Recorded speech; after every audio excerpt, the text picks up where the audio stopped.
Halo Happy Investor, kembali lagi dengan NH Korindo Sekuritas. Hari ini Selasa 23 Mei 2023, seperti biasa akan memaparkan market update dan juga rekomendasi saham.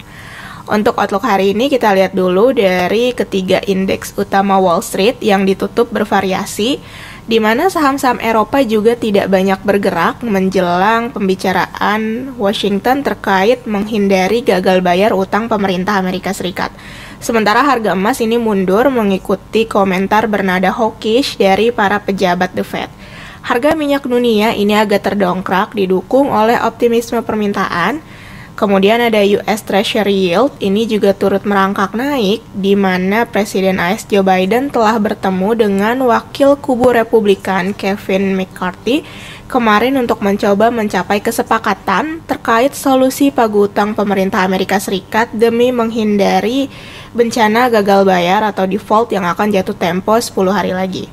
Nah, dari sudut suku bunga, para pejabat The Fed ini belum bersatu mengenai rencana kenaikan FFR ke depannya, di mana St. Louis Fed President Bullard ini masih hawkish dengan 2 kenaikan lagi di tahun ini. Sementara Minneapolis Fed President Kashkari ini mendukung pengereman laju suku bunga pada bulan Juni nanti. Dan dari San Francisco Fed President Daly ini berpendapat masih terlalu pagi untuk memastikan langkah The Fed sebelum melihat data ekonomi penting yang sedianya rilis untuk Jumat nanti, di antaranya ada Durable Goods Orders, PCE, Price Index, dan Personal Spending. Kemudian dari benua Asia, China menetapkan suku bunga tidak berubah di level 3,65% seiring perbaikan ekonomi di sana yang memang belum banyak berubah.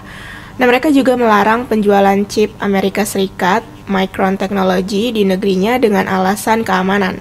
Hari ini akan lebih banyak laporan makroekonomi global yang ditunggu para pelaku pasar, diantaranya dari Jepang, PMI untuk bulan Mei, dan BOJ Core CPI. Sedangkan Jerman, zona Eropa, Inggris, dan Amerika Serikat ini serentak merilis PMI untuk bulan Mei. Tak lupa Amerika Serikat juga akan memantau angka building permits dan new home sales untuk bulan April sebagai ukuran kesehatan sektor properti. Adapun dari IHSG sendiri, kami menilai kenaikan IHSG kemarin yang tepat bertatap dengan resisten MA10 ini akan kembali diuji kekuatannya hari ini. Para investor atau trader disarankan untuk tidak gegabah menambah pembelian sebelum memastikan posisi IHSG benar-benar sukses tembus resisten tersebut ke 6765 selaku resisten penting.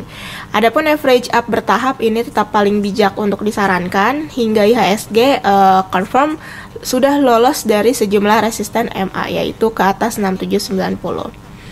Untuk perdagangan kemarin, most active stocks yaitu ada BBRI, BBCA, BMRI, Goto, Adaro, Telkom, SII, BBNI, ICBP, dan UNTR.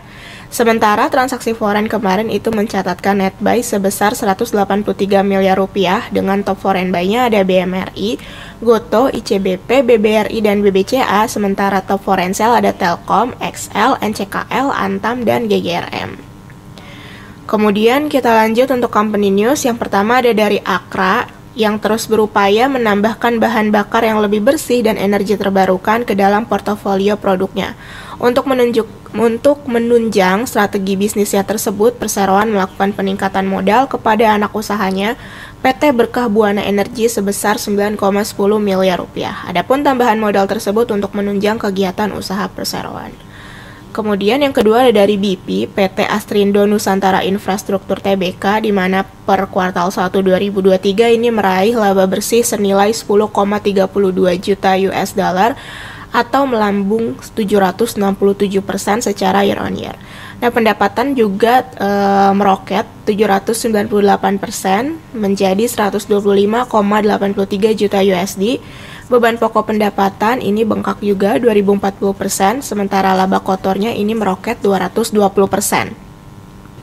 Kemudian yang ketiga ini ada HMSP yang akan menggelar RUPST pada hari Jumat 9 Juni 2023 di One Pacific Place lantai 20 Sudirman SCBD Jakarta. Nah, RUPST ini akan meminta persetujuan laporan tahunan dan pengesahan laporan keuangan konsolidasian tahun buku yang berakhir 31 Desember 2022. HMSP juga akan mengusulkan kepada RUPST untuk menyetujui penggunaan saldo laba perseroan untuk tahun buku yang berakhir pada 31 Desember 2022 untuk dibagikan sebagai dividen tunai, serta persetujuan penetapan kantor akuntan publik untuk mengaudit laporan keuangan konsolidasian tahun buku yang berakhir pada tanggal 31 Desember 2023. Kemudian untuk domestic and global news, dari domestik sendiri ada dari Direktur Institutional Banking Group, yaitu PT Bank DBS Indonesia, yang mengungkapkan berdasarkan kajian dengan Perserikatan Bangsa-Bangsa atau PBB, Indonesia ini menjadi basis pembiayaan hijau di ASEAN dengan porsi 36%. Adapun potensi pembiayaan hijau tersebut bisa mencapai 200 miliar USD. Untuk diketahui, pembiayaan DBS Group terkait ESG hingga 2022 ini mencapai 50 miliar SGD. Nah, kemudian beliau pun mengatakan pihaknya mendukung pembiayaan hijau sesuai dengan mandat pemerintah. Adapun terkait ESG ini diantaranya ada real estate dan sektor energi. Kedua sektor ini merupakan yang terbesar dalam pembiayaan green financing.